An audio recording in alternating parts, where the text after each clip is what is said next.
Balik niya siguro ang bata. Hindi mo ibalik ang bata. Pag yun tagakaroon. Sino na kaya ka ng bata?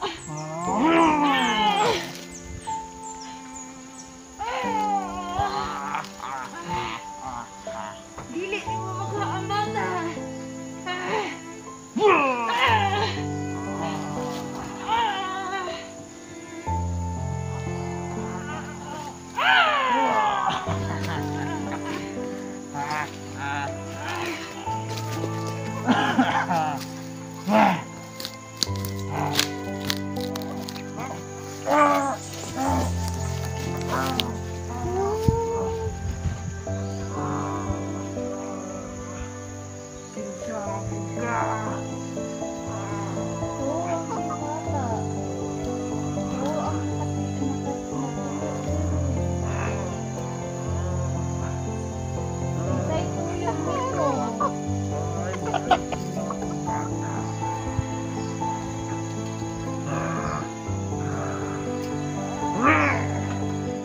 Ng araw mga kaibigan, no? Dito ako ngayon sa aking tirahan. Tara, pasukin natin. Yat. So ito yung daanan ng aking tirahan mga ka-idol. Ako lang mag-isa ngayon kasi si Marky umuwi muna sa kanila kasi may mga pangangailangan din yung pamilya niya, yung mag-ina niya. May mga kailangang bilhin kaya pinauwi ko muna siya. So ngayon ako lang mag-isa dito. Hindi rin ako pupuntang bayan. Dito lang ako kasi kung pupunta akong bayan ang layo. Kailangan ko maglakad ng 2 oras. Kaya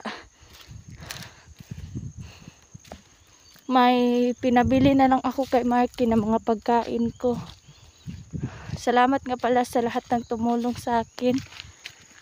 At sa mga sumuporta sa akin, maraming salamat po. Naway patuloy niyo pa po akong suportahan. So ito na po yung bahay ko mga kaibigan, no? Ito yung munting kubo ko. Andyan yung mga alaga ko. Upo muna ako dito.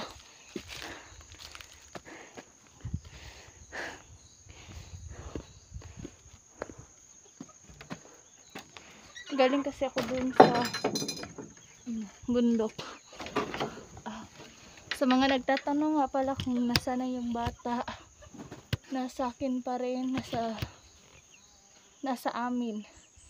Inalagaan namin mabuti. Sana makita na namin yung pamilya niya, no? Kasi yung bata hanggang ngayon iyak pa rin ang iyak, kaya sana makita na namin yung pamilya niya. So ngayon ipapasyal ko kayo sa aking munting tahanan. Yan po, mga gulay.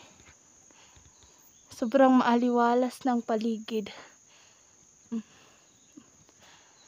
Malayo sa ingay.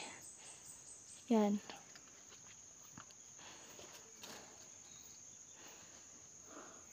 Yung mga alaga kong manok. Sana.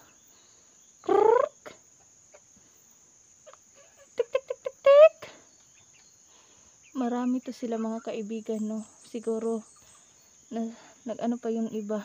Wala pa dito, hindi pa umuwi. Nihingal ako. So mga papakita ko sa inyo yung loob. Ganyan po yung itsura ng loob kasi para pag may kalaban na pupunta dito, yung mga itima na pupunta, sasabihin nila or nasa isip nila na inabandonan na namin tong lugar na to. Kasi pag ayusin namin to, linisan ng mabuti, baka balik-balikan nila ako ng ano, no, balik-balikan nila ako lagi. Kaya ganyan lang ang hitsura para hindi nila mahalata na may tao pala sa loob. Hindi naman to, kung mga ordinaryong tao lang, hindi to basta-basta makikita. Pero yung mga kalaban namin, yung katulad ng mga itiman, talagang makikita at makikita nila itong pamamahay at o tirahan ko. Yan po, mga laga ko nagsilabasan na. Yan.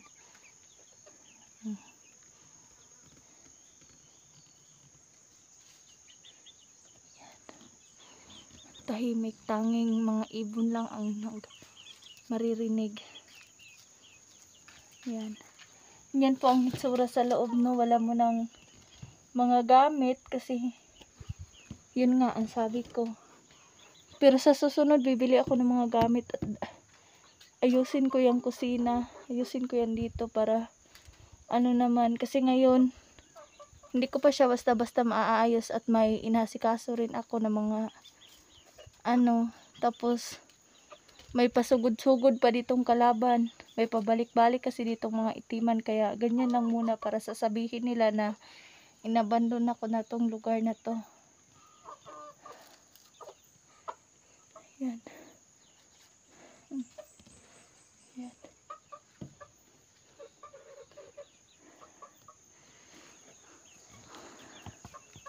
Yan.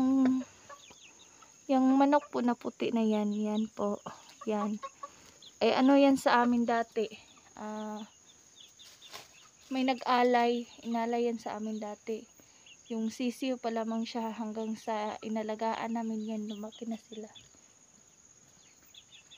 Yung iba, ewan ko saan to nanggaling kasi bigla na nang sumulpot dito. Kaya bigla silang dumami. Tahimik ng paligid ngayon. Pero may ibang nararamdaman ako, nararamdaman ko na may paparating na kalaban. Kailangan kong maghanda. Sa mga nagsasabi pala na peace rebel. Sa ngayon, hindi ko pa po kaya mag-peace rebel. Baka soon. Sa ngayon, wag muna po. Baka maano ako ng aming hari. Mahirap na.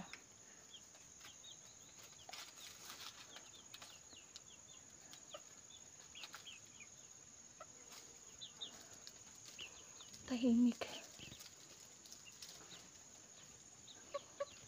Ayan. So, ngayon mga kaibigan, no, magpapakain muna ako ng mga alaga kong manok. Kasi nanghihingi na sila ng pagkain.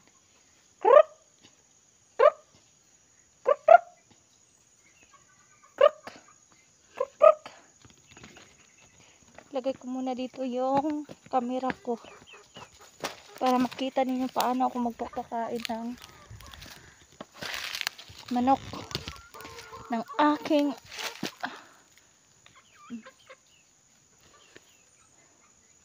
di kasi ayan kasi dito ako magpapakain.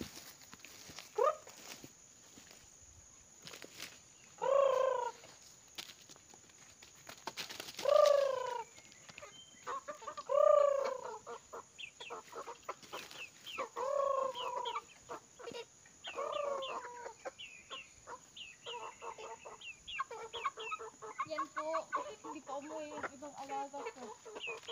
Nasa na.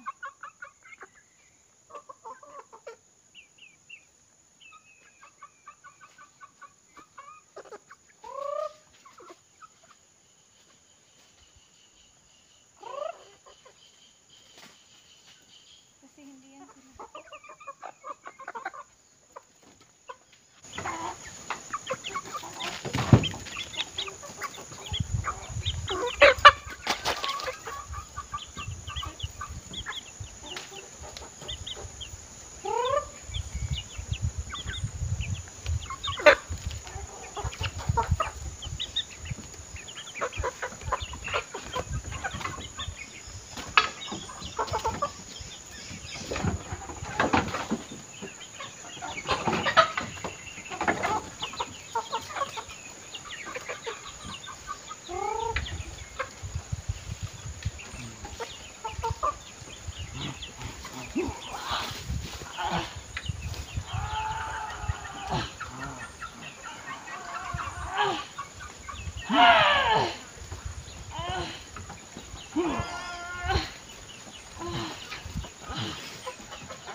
Ya.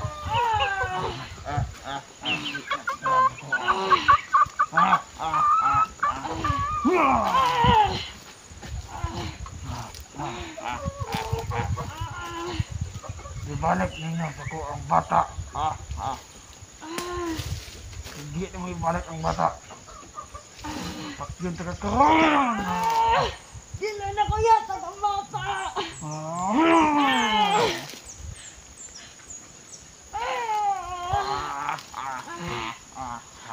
Dili di mo maka ang bata.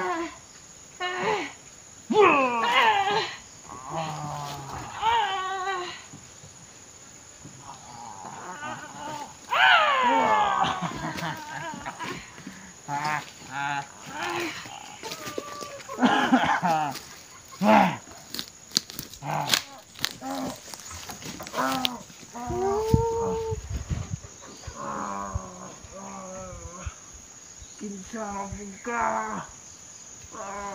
Oo, ang diwata. Oo, ang nagpuyo diri. Unsay tuyo nimo? Ay, balik ninyo itong bata.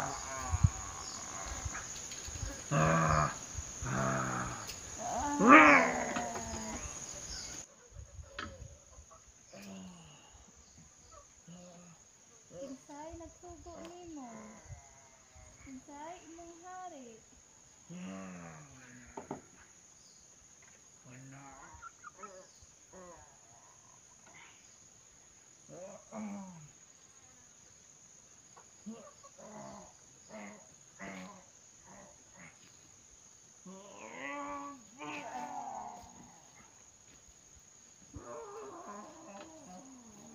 Ilako sa imong hari.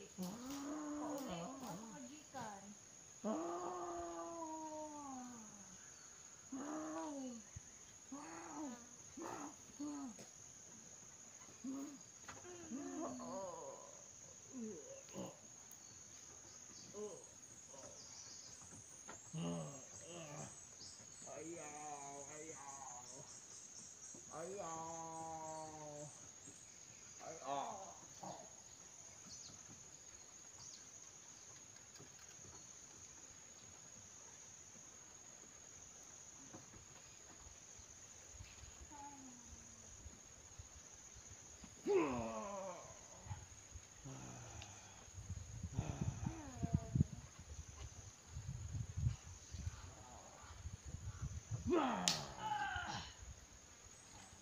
Isog day ka ha.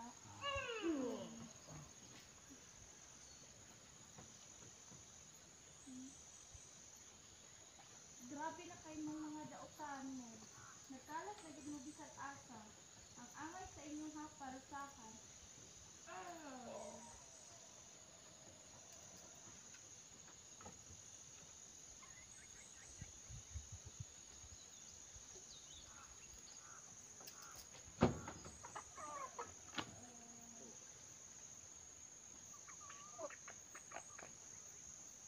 Kabalo kong kuhaon kasi ng hari.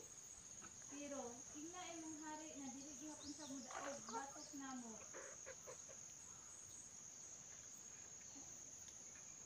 Dili mo daog ang dautan, batok sa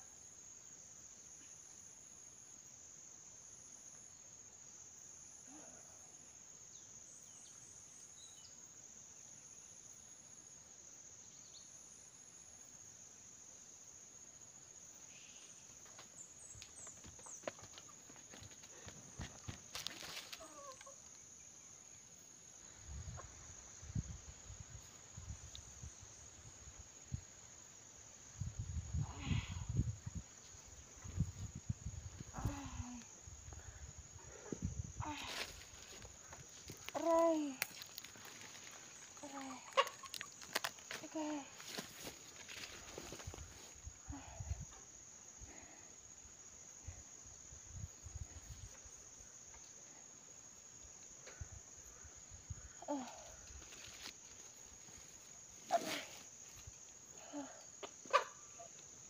So, mga kaibigan, no,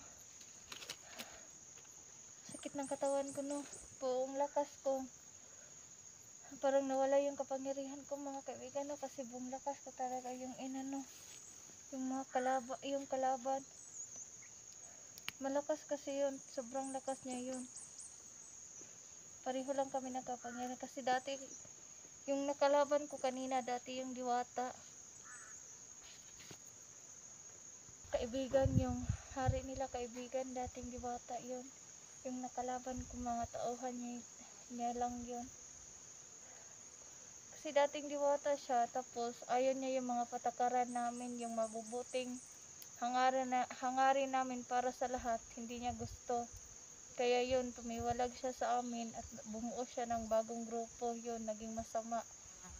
Itiman, kaya lagi sila nakaitim.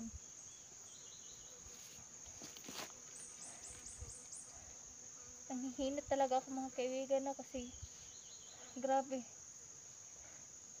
Buti na lang dumating agad yung kambal ko.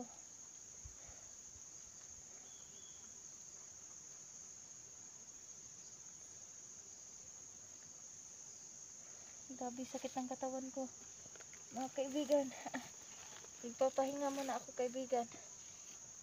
Off ka muna ako mga kaibigan, no? Kailangan kong matawagan kaagad si Marky. Kailangan ko ring magpapahinga upang bumalik ang lakas ko. Yung kay Marky, kailangan ko talaga siyang matawagan ngayon kasi baka pupunta yun dito. Tsaka makasalubong niya yung mga kalaban, mapahamak siya. Di naman ako basta-basta makakasugod kasi nanghihina pa talaga ako. Parang kailangan ko pa talaga magpahinga. Ayoko namang may masamang mangyari na naman. Kaya tatawagan ko siya ngayon para ipagbigay alam sa kanya yung nangyari sa akin ngayon. Yung mga kaibigan, no? Parang hindi ako makatayo. Sakit ng katawan ko.